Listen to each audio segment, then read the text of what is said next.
Graça e paz, irmãos. Boa noite. Se alguém puder, tem aqui uma aguinha com esse calor aí, é quase que indispensável. Eu quero nessa noite tomar um texto bem difícil, quase não muito conhecido, mas que eu acho que todo mundo aqui sabe decor, que eu acho que não precisa nem nós abrirmos a Bíblia. Quem já sabe já pode abrir no Salmo 123.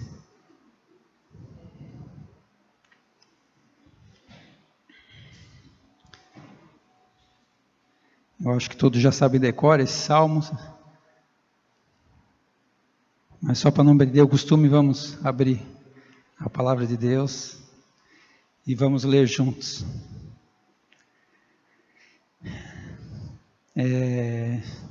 Talvez seja o salmo mais fácil, por isso que eu escolhi nessa noite, só que não.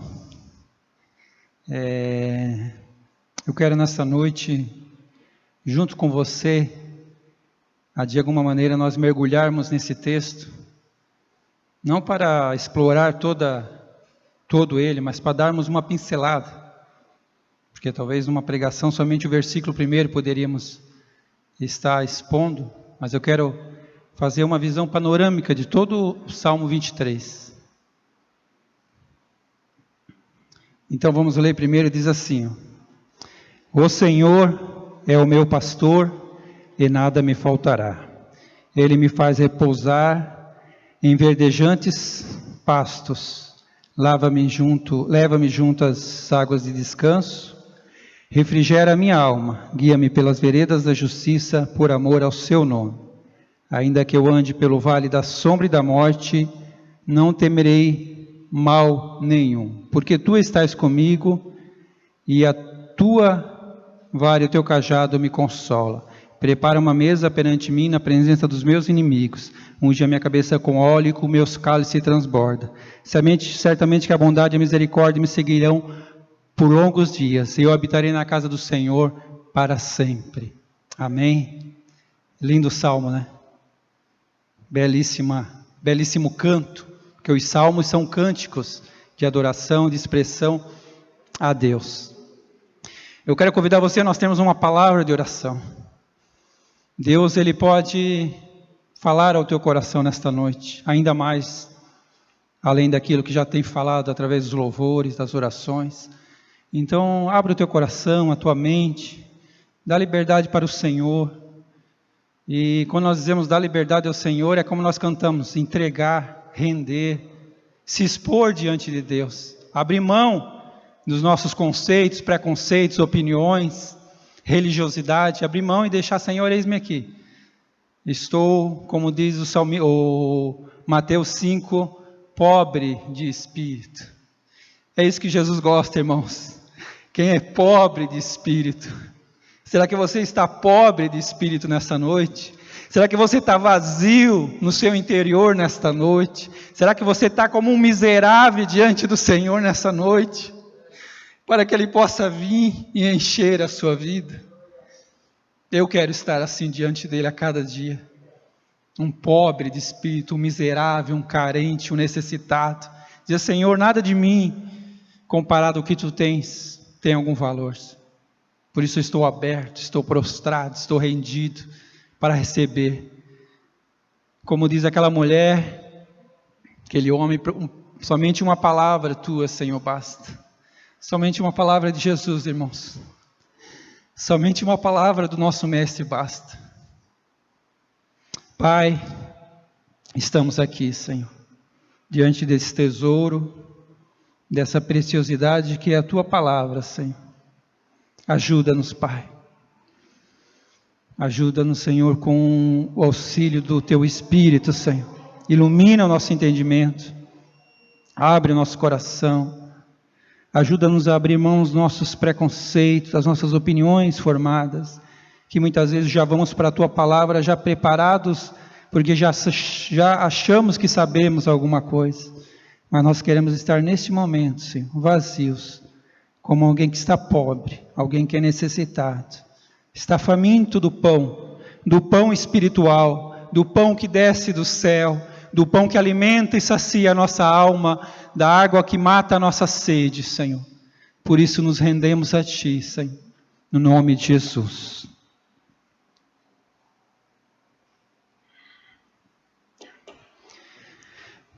O tema que eu tenho nessa noite para nós estarmos compartilhando, como eu falei, quem é o Deus do Salmo 23 para você? Então, já que o Salmo é um Salmo tão conhecido, um Salmo, né, que tem uma força, tem um poder, quando a gente fala de Salmo 23, todos conhecem. Então, quem é o Deus desse Salmo para você, se o Salmo é tão conhecido? Então esse é o nosso tema que eu quero trabalhar nessa noite. Quem é o Deus do Salmo 23 para vocês? Talvez o Deus do Salmo 23 para vocês seja um Deus para você. Talvez o Deus do Salmo 23 seja um Deus para mim. Mas eu quero nesta noite mostrar o que o Deus do Salmo 23 era para o salmista Davi. Independente do que ele é para você, do que ele é para mim, o que eu quero expor é o que ele era para Davi. E aí depois no final você analisa se o que ele é para você está de acordo com o que o escritor, com o que o autor que escreveu esse salmo queria demonstrar, queria falar, queria expor a respeito do Salmo 23. O Salmo 23 para alguns é um amuleto. Alguém sabe do que eu estou falando? Deixa aberto na casa, Salmo 23, traz proteção, cuidado, bênção. Está lá, o Deus do Salmo 23 é aquele que está lá. Para outros, o Deus do Salmo 23 é a teologia dos baixinhos. Tudo que eu quiser, o cara lá de cima vai me dar. Alguém conhece? Com certeza. Para outros, o Salmo 23, quem sabe é um pouquinho mais. É um Deus que é poderoso, é milagroso, que pode mudar qualquer situação, qualquer circunstância do ser humano e consequentemente da minha vida. Eu creio nesse Deus de poder. Só que para o salmista, quando ele escreveu esse salmo, escrevendo essa metáfora, ele tinha na mente e no coração um entendimento, uma compreensão de quem era Deus, de quem era o Senhor para ele. E ele tentou através deste hino, desse louvor, dessa canção, desse salmo de adoração, expressar isso. O que Deus era para ele. E os salmos é uma literatura de cântico, sapiensal, como também os livros poéticos da Bíblia, e eles expressam muitos sentimentos, muita emoção. Então quando você for para Provérbios, Salmos, Eclesiastes, outros livros proféticos, você tem que ter essa mentalidade de que são livros proféticos, livros sapiensais, de sabedoria, que no hebraico expressa muita emoção, e às vezes até mesmo as nossas traduções em português não conseguem transmitir toda a emoção que o autor, que o escritor está tentando colocar no texto. Que às vezes você lê lá na Bíblia, tal personagem chorou, ou chorou muito. Só que no hebraico, aquela expressão chorou, quer dizer, ele se rasgou, ele se despedaçou, ele estava moído, quebrado totalmente. Você entende a profundidade? Então as palavras, às vezes, elas vão até um certo limite, para expressar os sentimentos humanos. E quando nós vamos para a palavra de Deus, principalmente para o Antigo Testamento, o hebraico tem muito disso. O hebraico usa muito, escreve pouco, mas fala muito. Com poucas palavras expressa muitas coisas. E nós, com a nossa mente um pouco distante, nós trouxemos pela nossa realidade. Mas a realidade do autor era, quem sabe, muito mais profunda do que a nossa. E sem contar que nós estamos afastados desse texto. Se do Novo Testamento nós estamos afastados 2.000 anos, esse aqui no mínimo 3.000 anos. De distância, de cultura, de costume, de língua.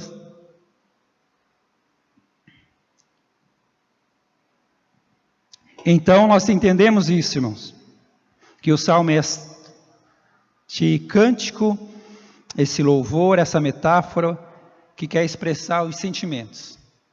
Isso é bem claro. Só que ele quer expressar os sentimentos do que ele consegue materializar, trazer à realidade. Lembra das parábolas de Jesus? Jesus contava a parábola lá do outro mundo, de Marte, da Lua, de Vênus, Saturno. Não, Jesus contava do contexto histórico, que era do plantio, da criação de animais, das vestimentas. Então Jesus colocava nas parábolas a realidade a qual ele conseguia traduzir. E o salmista faz a mesma coisa nesse Salmo 23. Ele coloca em palavras a realidade do seu ambiente. Então ele faz uma metáfora através de uma experiência de um pastor que cuidava de um rebanho. E isso dá um clique para ele, porque ele compara agora esta metáfora com o relacionamento dele com Deus. Deus, ele fala, irmãos, de maneira simples conosco. Do nosso cotidiano, do nosso dia a dia. E às vezes a gente busca ouvir a voz de Deus em lugares longe, distantes, escuros. Não, Deus é um Deus que ele fala na língua dos homens, na realidade das pessoas, no dia a dia, na convivência. Então, quando nós vamos para ler a Bíblia, nós temos que olhar a rotina, o dia a dia das pessoas. E quando nós olhamos para esse salmo, nós olhamos a rotina de um pastor de ovelhas, de uma pessoa que cuidava do rebanho, que alimentava, que dava comida, água para esse rebanho. Uma realidade simples. E é isso que o salmista tenta expor aqui. Esta realidade, dessa simplicidade do que rodeava ele. Do que rodeava ele. Então, nós vemos aqui Salmo de Davi, muitas Bíblias falam Salmo de Davi. Então, ou esse salmo é escrito por Davi, ou ele é em homenagem a Davi. Então ele pode ser tanto um salmo escrito por Davi, como um salmo escrito para Davi, porque Davi era um rei, então foi escrito muitos salmos em homenagem ao grande rei Davi, em homenagem ao rei de Israel. Então a grande possibilidade de tanto ser Davi, como ser um salmo que conta a história de Davi. Então a gente vê na narrativa do Salmo 23, parece que Davi está falando, mas se é outro autor, parece que está falando sobre Davi. Estão entendendo? Ele está contando, ou é o próprio Davi que escreveu esses salmos? Então ele começa dizendo assim: o Senhor é o meu pastor e nada me faltará. É engraçado, irmãos, que no original diz que fala aqui do tetragrama do nome de Deus sagrado. Adonai, Jeová, Javé, Yavé, Yahweh, como cada um prefere expressar, mas quer dizer que cada vez que fala na sua palavra, na sua Bíblia, a palavra Senhor, ou com todas as letras maiúsculas, ou com a primeira palavra sendo a primeira letra maiúscula, Senhor, quer dizer que é o nome sagrado de Deus. O nome sagrado de Deus, que chegou no primeiro século, eles não mais pronunciavam o nome de Deus, por reverência, por temor a Deus. Então eles trocaram o nome de Deus por Adonai. E depois isso ainda agravou. Alguns, quando estavam na sinagoga, judeus, eles não falavam mais Adonai. Eles falavam, quando ia ler as escrituras, estava lá Yavé, Javé, Adonai, Yahu, algumas das traduções do nome de Deus, eles falavam o nome. O nome. Por tanta reverência e santidade e temor ao nome de Deus. Então foi substituído todas essas interpretações do nome de Deus, esse tetragrama sagrado, por o nome, em muitas sinagogas dos primeiros séculos, para não expressar o nome de Deus, porque a lei diz que todo aquele que tomar o santo nome de Deus em vão, desobedece à lei. Estão entendendo como era sagrado esse nome? E isso já pulsa aqui para os nossos corações, irmãos, no primeiro verso desse salmo. Porque o primeiro verso desse salmo diz: Adonai, o Senhor, Yavé, é o meu pastor. Vocês estão entendendo? Não é nenhum outro nome, é o nome sagrado de Deus. Esse Deus, Ele é o meu pastor. O Deus acima de toda a existência é o meu pastor. O Deus que criou os céus e a terra é o meu pastor. Podia estar aqui, Elohim, Elohim, que é outro nome que se dá ao Senhor. Elohim, Adonai e tantos outros nomes. Mas não, está aqui o tetragrama dizendo que o Senhor que criou os céus e a terra, o Deus que está acima de toda a existência humana, de todos os tempos, eras e séculos, da eternidade e eternidade, esse Deus, esse Senhor, o Adonai, Ele é o meu pastor. Você sente a diferença? De simplesmente dizer assim, Deus é o meu pastor. Não, Deus, o único Deus, somente Ele, aquele que alguns não pronunciam o nome, aquele que tem o nome, Ele é meu pastor. Isso é profundo demais, irmãos, isso é profundo demais. Nós encontramos muitas metáforas de Deus sendo o pastor de Israel. Você lembra disso? Você lê na Bíblia e Deus diz assim, ó, eu quis pastorear vocês como um rebanho e vocês não me obedeceram. E tantas outras metáforas que Deus usa Ele como pastor para com Israel, o povo, o seu rebanho. Mas aqui o salmista, podemos usar Davi, ele diz, não é Deus pastoreando o povo, é Deus pastoreando a mim, pessoalmente, eu. No original diz, Roi, pastorear a mim. Meu, pessoal, Adonai, meu pastor.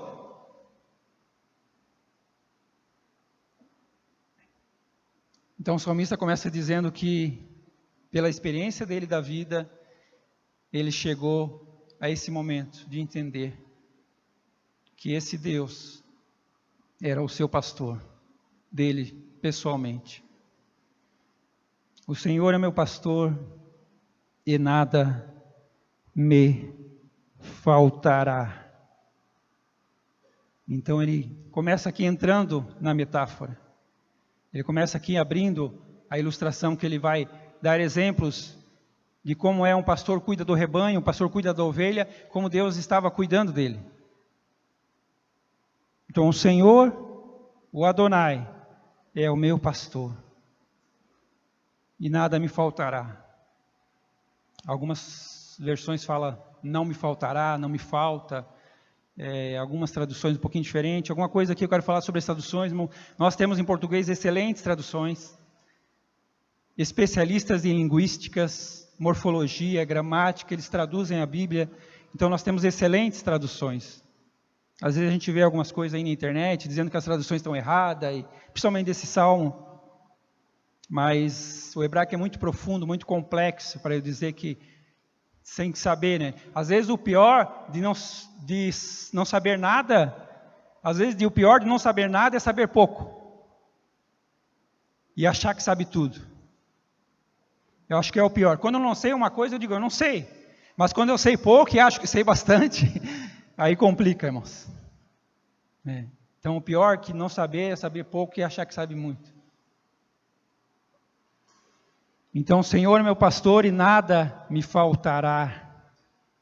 E essa palavra aqui, ersar, não tenho falta de nada, ou eu não me faltarei nada, ela nos remete, irmãos, lá para, não sei se alguém lembra de Deuteronômio 8, quando Deus fala assim, 40 anos no deserto, os sapatos dos seus pés não rasgou, as suas roupas não furou, não estragou, não foi trocada as suas roupas, não lhe faltou comida, não lhe faltou água, 40 anos no deserto. E eu quero dizer para vocês que não só de pão vive o homem, mas de toda a palavra que sai da boca de Deus. E aí tem essa palavra ersar, que quer dizer não te faltou coisa alguma. Não te faltou coisa alguma. Deuteronômio 2:7 e Deuteronômio 8:9, a mesma palavra, para nós entendermos um pouquinho o que é esse não falta nada. Então, Deuteronômio 8:9 Deus falando que não faltou no deserto. E o Deuteronômio 2:7, quando o povo entraria na terra prometida, também não faltaria nada para eles. Eu não sei você, mas no deserto, qual que é a nossa falta? Será que é de uma televisão 50 polegadas? Ar-condicionado? O que é? Quem está no deserto? Um carro? Qual é a falta das pessoas que estão no deserto para sobreviver? Então, lá nós entendemos esta palavra de uma maneira mais complexa. Não me faltará nada para minha sobrevivência. Até no original, não vou entrar aqui nessa questão, mas diz que a minha vida não acabará, não diminuirá. Deus vai me preservar até os últimos dias da minha vida. Eu não vou morrer antes do tempo, porque quem cuida de mim é o Senhor, que é o meu pastor. A minha vida não vai diminuir antes do tempo, não vai acabar amanhã. Eu não vou morrer, porque quem é o meu pastor? Por isso que nada vai me faltar. O Senhor é o meu pastor e nada me faltará. Então a gente entende aqui que o salmista, ele expressa a sua experiência com Deus. A maneira que ele achou para descrever o relacionamento dele com Deus. Você, como que você ou eu descreveríamos nosso relacionamento com Deus? Talvez você olhava para a sua profissão e tentava fazer uma metáfora da sua profissão com o que você entende. Então tem alguns textos da Bíblia que a gente lê e olha, só que a gente tem que entender que o autor está tentando expressar na questão, na realidade humana, o possível para expressar Deus. Achar palavras aqui para expressar o que está lá. O transcendente, expressar aqui no que é físico, material, real. Então nós encontramos nesse salmo, irmãos, 3 coisas principais: provisão, proteção e direção. Nós encontramos aqui. Então o Deus desse salmo só pode ser para mim a minha provisão. Adonai pode ser para mim a minha proteção. O Senhor pode ser para mim a minha direção da minha vida.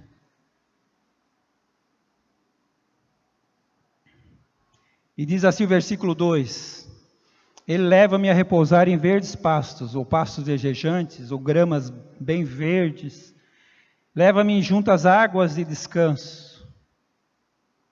Então nós vemos aqui o que? Provisão de Deus. Cuidado com a alimentação do seu rebanho, das ovelhas. O pastor levando as ovelhas para se alimentar, para matar a fome, levando as ovelhas para tomar água no ribeiro, para matar a sede e encontrar um descanso.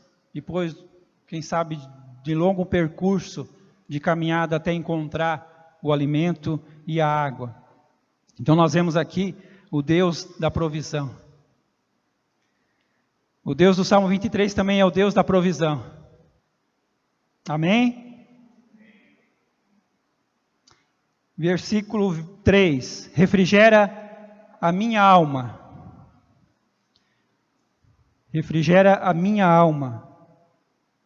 Me dá um alento, me dá um descanso, me devolve o fôlego.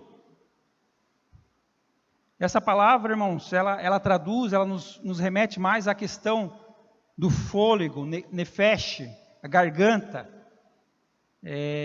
Você conhece bem a expressão língua para fora? Quem tem cachorro aqui sabe quando o cachorro está com sede, ele fica... Coloca a língua para fora e fica naquela... Então você imagine um rebanho de ovelhas andando quilômetros de sol no deserto. Então a garganta aqui, ó, fica sem o quê? Sem o fôlego, ó. Então quando o pastor leva a ovelha para tomar água, então ela devolve o fôlego. E o Senhor, Ele nos devolve o fôlego quando a gente acha que não tem mais. O Senhor, irmãos, quando a gente está assim na vida, acho que não vai dar mais, não vou conseguir. Aí o Senhor vem e devolve o fôlego. Refrigera a minha alma, quer dizer, volta a te dar o fôlego. Volta, retorna o teu fôlego de vida. Amém? Então, quando nós estamos cansados de tanto andar, de tanto batalhar, de tanto correr, nos vem aquela sensação de cansaço, de não aguento mais. Precisamos respirar fundo, precisamos retomar o fôlego. A nossa energia, as nossas forças, ela precisa voltar. E quem faz isso por nós? Quem nos devolve o fôlego? Quem refrigera a nossa alma? Quem nos diz assim, eu vou te renovar porque tu vai mais 1 milha, mais 2 milhas. Tu vai mais 1 ano, mais 2 anos. Eu vou te dar força, eu vou te dar comida para mais um tempo. Porque sou eu que te renova as forças. Porque sou eu, o Senhor, Adonai, que te devolve o fôlego de vida. Eu, o Senhor.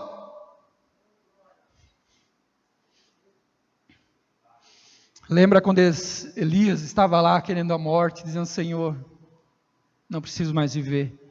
Aí Deus manda lá e dá uma comida para ele, e dá um novo fôlego de vida. Devolve as forças, devolve o ânimo, devolve a coragem. Então às vezes a gente está assim, irmãos, não só no corpo físico, mas estamos assim às vezes na alma, né?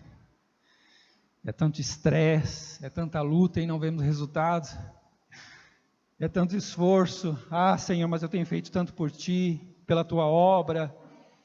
Parece que eu tenho feito tudo direito, tenho dado o meu melhor. Mas eu estou acabado. Eu estou sem fôlego. Aí Deus vem e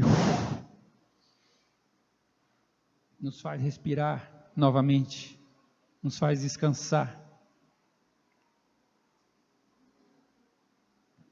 Então você vê o animal, tanto o cachorro, ovelha, depois que ele come, ele toma aquela água refrescante, o que ele vai fazer? Vai deitar e descansar. Porque ele foi o quê? Renovado. Ele foi renovado. Você quer ser renovado pelo Senhor? Você quer ser renovado pelo Senhor no momento, depois você pega e descansa na presença, descansa nos braços do Senhor, diz, Senhor, não é por minhas forças, não é pela minha sabedoria, não é pelos meus recursos, eu descanso em Ti, eu descanso no Senhor. Guia-me pelas veredas da justiça por amor ao Seu nome. O Deus que nos dá direção, Ele nos guia, irmãos. Deus nos guia. Aqui diz que o Senhor nos guia pelas veredas da justiça por amor ao Seu nome. Ele nos guia por quê, irmãos? Porque a natureza dEle, a fidelidade dEle, Deus não tem como agir de outra maneira, a não ser fiel a nós. A sua natureza é fiel. Então por isso quer dizer, é por amor ao Seu nome, ou por causa do Seu nome, é por causa da Sua fidelidade, por causa do que Ele é, por causa da Sua natureza de amor, de misericórdia, que Ele nos guia pela justiça, porque o melhor lugar para nós é estarmos na justiça, na vontade, na direção, no propósito do Senhor.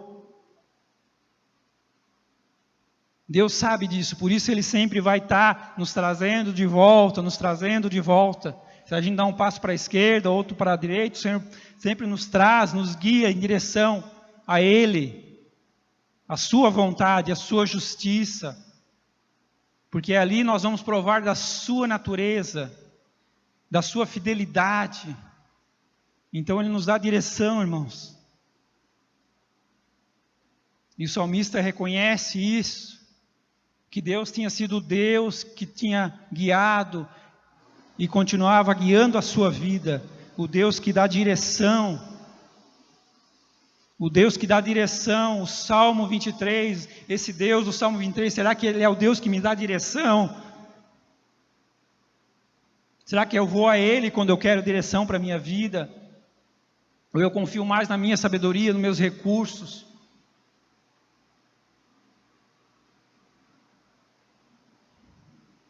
Esse é o Deus que o salmista entendeu, que guia ele, que orienta ele, irmãos, que dá direção para a sua vida, porque Ele é fiel, é a natureza de Deus ser fiel, não tem como Deus agir de outra maneira.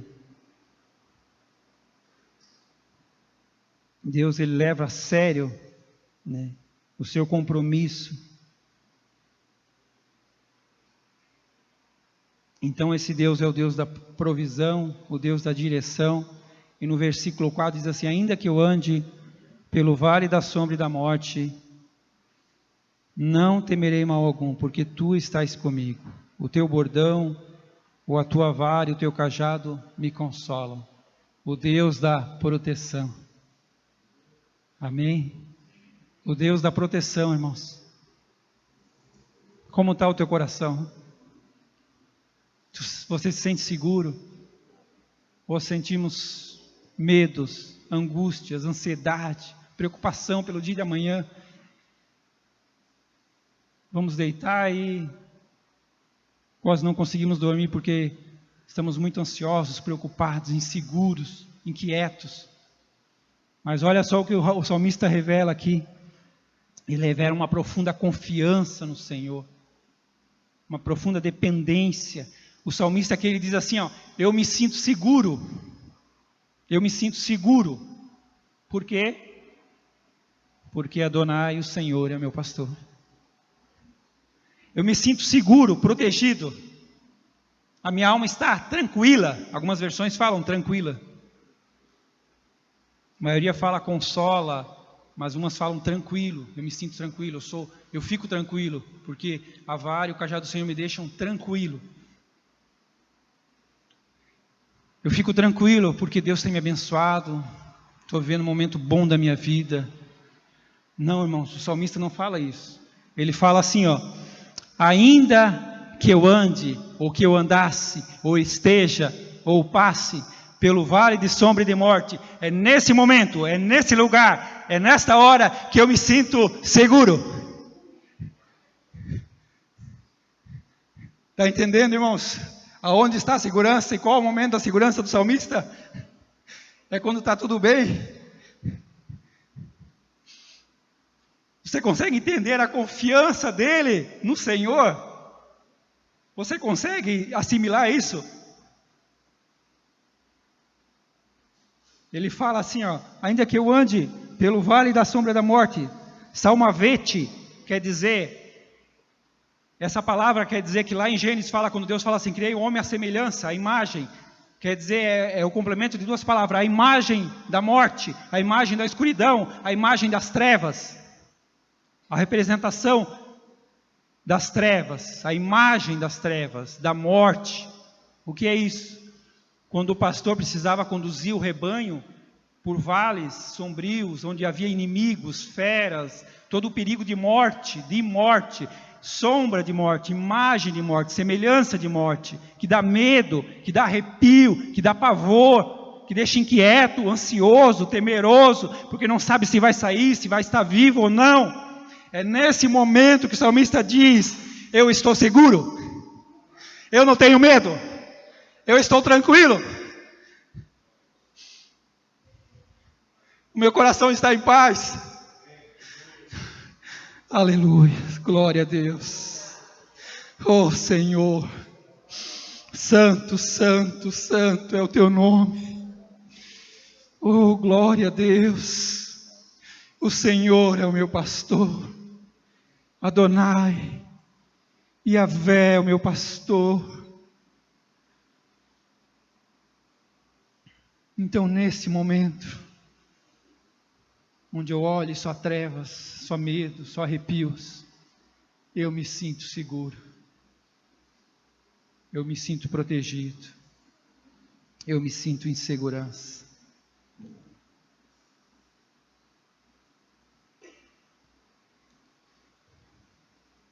Glória a Deus. Então nós vemos esse Deus, esse Deus do Salmo 23, é um Deus da provisão, é um Deus da proteção, e também um Deus da direção. E nós vemos aqui que o salmista experimentou tudo isso na sua vida. E ele encontrou essa metáfora que expressasse isso. O cuidado de um pastor para com a ovelha era o mesmo cuidado de Deus para com a sua própria vida. Ele experimentou isso, em momentos de sombra, de trevas, de morte. Na vida dele, ele experimentou o cuidado de Deus, a proteção de Deus. E ainda mais, se você leu comigo, ainda mais que a proteção de Deus nesse momento difícil. O que ele fala? Quem conseguiu ler, entender, ele diz assim, ó: tu estás comigo. Tu estás comigo. Qual o momento que estás comigo? Nos momentos mais difíceis, no momento de sombra, de imagem de morte, de trevas, de escuridão, de arrepio. Lá, tu estás comigo.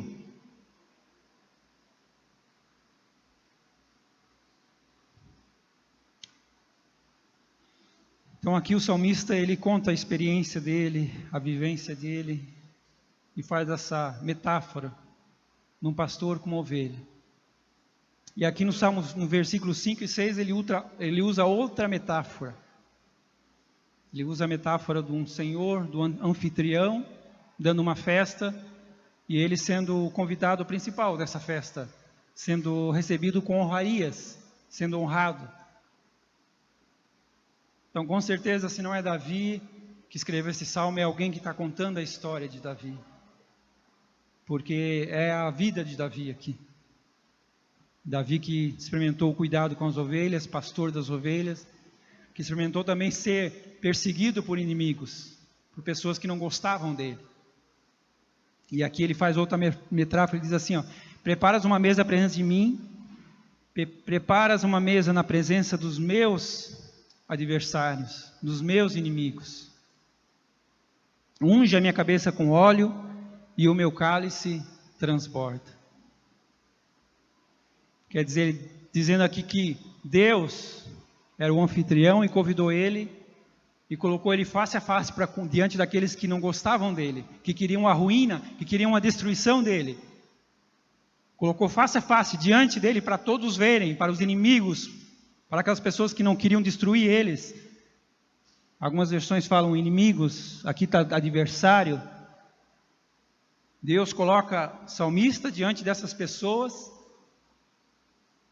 que até mesmo perseguiam ele. Quem conhece a história de Davi sabe que ele foi perseguido por inimigos, por pessoas que não gostavam dele, até mesmo do próprio povo que era o rei Saul.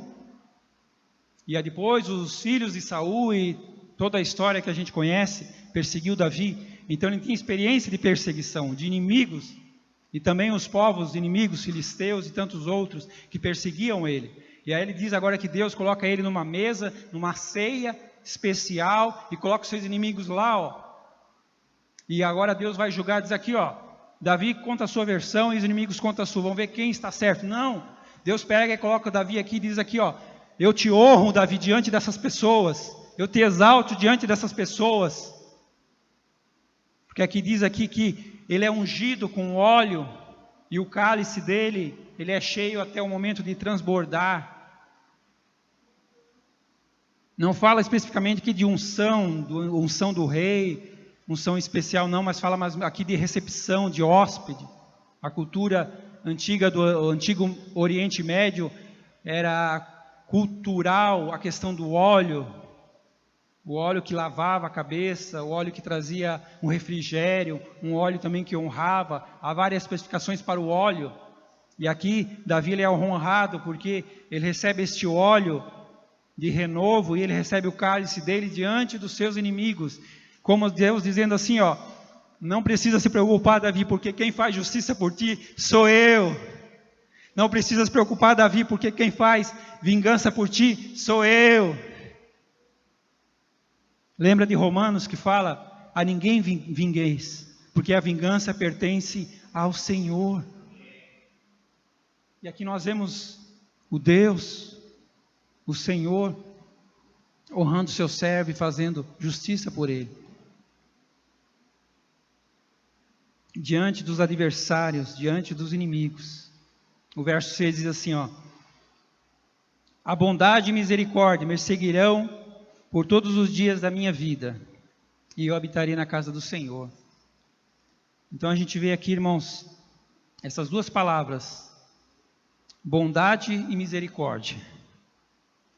Essas palavras quer dizer tove e recede, quer dizer aquilo que é bom e a bondade, a misericórdia de Deus. Toda vez que a gente encontrar essa palavra bondade, ela expressa não somente bondade como um ato de bondade, mas ela expressa muito mais a fidelidade, a aliança de Deus com os seus. A misericórdia de Deus, tem algumas traduções que até traz como amor de aliança, o amor de Deus, que também não seria uma tradução equivocada, bondade e misericórdia, bondade e fidelidade de Deus. Me seguirão, na sua Bíblia está me seguirão? Então pensa comigo, os inimigos de Davi não perseguem mais ele. Agora, o que persegue Davi, ou o salmista aqui? Essa palavra seguirão, perseguirão, irmão, ela nos leva, nos remete a uma perseguição de guerra, de inimigo. Você viu aqui, os inimigos de Davi estão diante dele, do salmista, mas não perseguem ele. Agora o que vai perseguir ele e a sua vida é a bondade, a fidelidade e a misericórdia do Senhor, por todos os seus dias. Aonde ele estiver, o que ele estiver fazendo, algo vai estar perseguindo ele, algo vai estar atrás dele, e não vai deixar ele em paz, que é a bondade, que é a misericórdia, que é a fidelidade do Senhor. Você já imaginou isso? Aonde você estiver, o que você estiver fazendo, algo está te perseguindo, algo está atrás de você como inimigo, mas não é inimigo. É o tove e o rechede de Deus. É bondade e misericórdia, bondade, amor e fidelidade, benignidade do Senhor. Quer te alcançar a cada dia. Então ele fala que a bondade e misericórdia certamente me seguirão todos os dias da minha vida. E eu habitarei na casa do Senhor para sempre, ou por longos dias, ou o tempo que a minha vida durar. Então aqui diz certamente que a misericórdia e a bondade me seguirão por todos os dias da minha vida, também na casa do Senhor por todos os dias da minha vida. Só é trocado as palavras para não ficar duas palavras iguais, mas quer dizer até os fins dos meus dias. A bondade de Deus e a sua fidelidade, o seu amor e a sua misericórdia me seguirão, e eu também estarei na casa do Senhor todos os dias da minha vida. Então nós vemos aqui, irmãos, que o salmista Davi, ele conta essa experiência, mostrando que ele provou a bondade, a fidelidade, a misericórdia, o Deus que faz justiça por ele se sentiu seguro, ele era confiante no Senhor. Então, o salmista aqui, ele nos revela que esse Deus é o Deus dele. O Deus do Salmo 23 é o Deus do salmista Davi, esse Deus, o Deus da provisão, o Deus da proteção, o Deus da direção, o Deus que faz justiça em nosso favor. Mas Jesus, ele fala uma verdade em João 15, e qual é a verdade que Jesus fala? Vós não sois mais meus servos, mas vocês são meus amigos. Vocês são meus amigos. E eu penso que quando nós começamos a entender um pouquinho este salmo, não só ali, mas na nossa vida, no nosso dia a dia com Deus, na nossa caminhada, nós podemos dizer que nós temos encontrado um amigo. Nós podemos dizer que Jesus é o meu amigo. Ele é o meu pastor amigo. Amém? E agora, para você entender um pouquinho mais, lá no Salmo 23, a palavra Roi, o Senhor é meu pastor. Essa palavra, em todos os textos, a concordância que você procurar, ela vai falar pastoreio, pastor. Mas ela também, o seu campo semântico, ela quer dizer amizade, quer dizer amigo. Então eu poderia, sem medo de errar, dizer que o Senhor é o meu amigo íntimo. Adonai é o meu amigo íntimo, Ele é o meu pastor. O seu cuidado por mim nunca faltará. Você entende a profundidade do relacionamento que esse salmo expressa? É essa a realidade, irmãos. Então, pensa comigo para nós estar já findando, terminando. Olha só o relacionamento, a amizade, o relacionamento entre Deus, Adonai, Yahvé, o Senhor e o salmista é de um pastor com uma ovelha. Esse relacionamento, com certeza, você vai concordar comigo que é desfavorável, não é? Não é desfavorável? Não é desfavorável para o pastor? Não é desfavorável para o Senhor, Criador dos céus e da terra? Para Adonai, para o único Senhor que fez todas as coisas com a palavra do seu poder? Aquele que conhece o começo, o meio e o fim de todas as coisas. Aquele que antes que aconteça, Ele declara o fim de todas as coisas. Você acha que não é desfavorável esse relacionamento? Essa amizade? Eu acho que é bastante. Por quê? Porque de um lado nós temos o pastor, o Senhor do universo, o Deus Todo-Poderoso. Do outro lado nós temos o homem, comparado a uma ovelha. Por que comparado a ovelha será, irmãos? O leão, o leopardo, o tigre são animais feitos para caçar. É o seu instinto, ele não passa fome. É a natureza deles. Mas a natureza da ovelha não é feita para caçar. Ela não é predadora. Ela é o quê? Presa. Aí começa a ficar mais desfavorável ainda, né, a relação.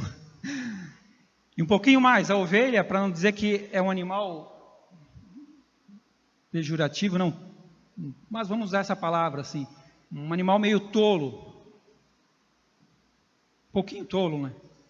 Porque nós estamos sendo comparados a ovelhas, então não podemos chamar que ele é tolo. Para nós entendermos melhor, talvez um animal meio tolo assim. E a visão dele, irmãos, a visão da ovelha é muito limitada. A ovelha não enxerga direito, não tem sentido de direção. Por isso que há um pastor que guia o rebanho de ovelha, para dar direção, para mostrar o caminho. Ei, aqui é o caminho. Tu não sabe, não, eu sei, Senhor, não. Tu não sabe, tu acha que sabe. Então você está entendendo que a relação vai ficando mais favorável? Não para nós, né? Mas para o Senhor. Para o Senhor, irmãos. Mas Ele escolheu ser nosso amigo. Ele escolheu ser o nosso pastor. Porque Jesus disse assim, ó: eu sou o bom pastor. O bom pastor dá a vida pelas suas ovelhas. O bom pastor dá a vida pelas suas ovelhas. Jesus deu a sua vida por mim e por você. Essa igreja, ela prega isso. Essa igreja está afirmada nisso. Essa igreja vive para isso. Essa igreja respira para isso. Essa igreja existe para isso. Para dizer que Jesus deu a vida por nós. Esse é o foco. Esse é o propósito. Esse é o começo. Esse é o meio. Esse é o fim. Esse é o alicerce. Jesus deu a vida por nós. Porque Ele é o bom pastor. E o bom pastor dá a vida pelas suas ovelhas. Se estivermos pregando outra coisa, saia dessa igreja. Mas estivermos pregando isso, se agarre. Se una, abra o seu coração e se lance e mergulhe, porque você faz parte desta mensagem, dessas boas novas, que Jesus veio ao mundo para morrer pelos pecadores, a qual eu e você somos os principais. Então, nessa relação desfavorável, onde nós só temos a ganhar, onde o Senhor Jesus se propõe a ser nosso amigo, qual é a minha atitude para com Ele? Você tem algum amigo, alguma pessoa que você gosta? Você se preocupa com ela? Você consegue perceber quando ela está triste? Você pergunta: o que está acontecendo contigo? Eu vejo no seu rosto, eu sinto que não tem nada, não está legal, você não está bem. Tem alguma coisa acontecendo. Porque é o que? Amigo. Amigo se preocupa. Amigo se preocupa pelos sentimentos do outro, pelos desejos, pela vontade do outro. Se o Senhor do Salmo é o meu pastor, é o meu amigo, qual a minha resposta a esse relacionamento? Eu tenho me preocupado com o que ele sente, com o que ele pensa, com o que ele quer, com o que ele deseja da minha vida? Eu tenho esse sentimento no coração? Porque esse é o sentimento de amigo. É isso que Jesus estava propondo para os seus discípulos. É isso que ele estava abrindo para os seus discípulos.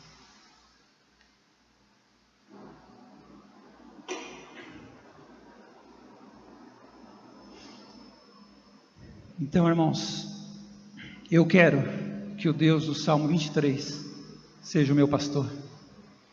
Eu quero que Ele seja o meu amigo. Ainda quem sabe eu não esteja,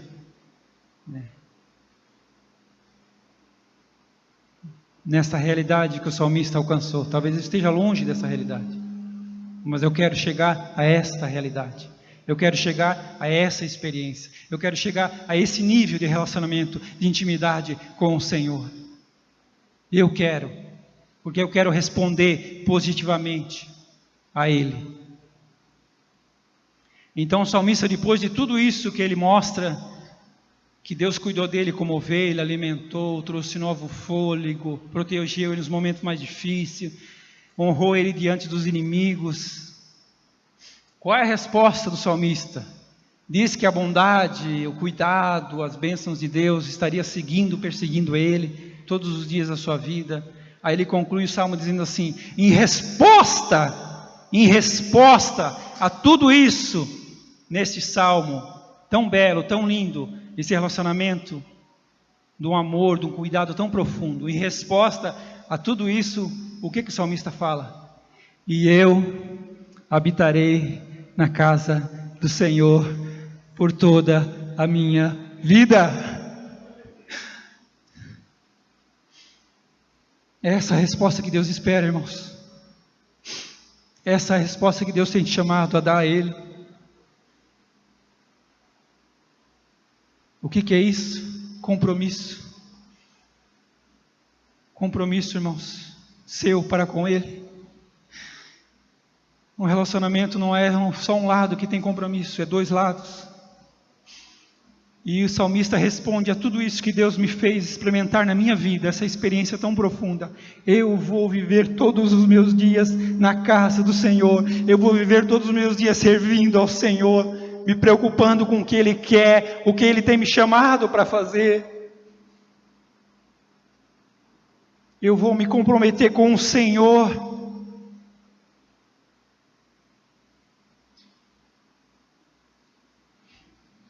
Então, irmãos, essa é a resposta do salmista. Depois de tudo isso, nós fizemos essa explanação por cima desse salmo. Será que, qual é a nossa preocupação maior? Nossa preocupação maior é nada nos faltar, ou nos faltar o pastor? Por isso que eu digo, quem é o Deus do Salmo 23? Para alguns, os deuses do Salmo 23 estão mais preocupados com aquilo que o pastor não vai dar, e vai faltar para ela.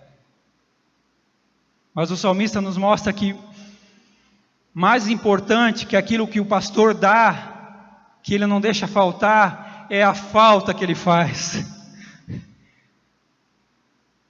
O mais preocupante não é as coisas que podem faltar, mas é a falta que ele me faz. Se o Senhor faltar para mim, o que será de mim? Para onde eu vou? O que eu vou fazer da vida? O que Pedro falou? Senhor, para onde vamos nós, se só Tu tens as palavras de vida eterna? Se as coisas me faltarem, não estou mais muito preocupado com isso, porque o principal eu tenho é o Senhor, o Deus acima de toda existência, o Criador dos céus e da terra. Ele está comigo, Ele é o meu pastor, dia após dia, noite após noite, manhã após manhã. Ele está comigo todos os dias. Jesus falou: e eu estarei com vocês todos os dias das suas vidas, até a consumação dos séculos. Então as coisas é importante, mas se comparar ao pastor que dá essas coisas, não tem comparação, não tem como colocar na balança. O pastor e as coisas que não faltam, não tem como comparar, não tem. Ainda se eu tiver o pastor, eu também vou ter as coisas, mas infelizmente tem pessoas que só querem as coisas e não querem o pastor.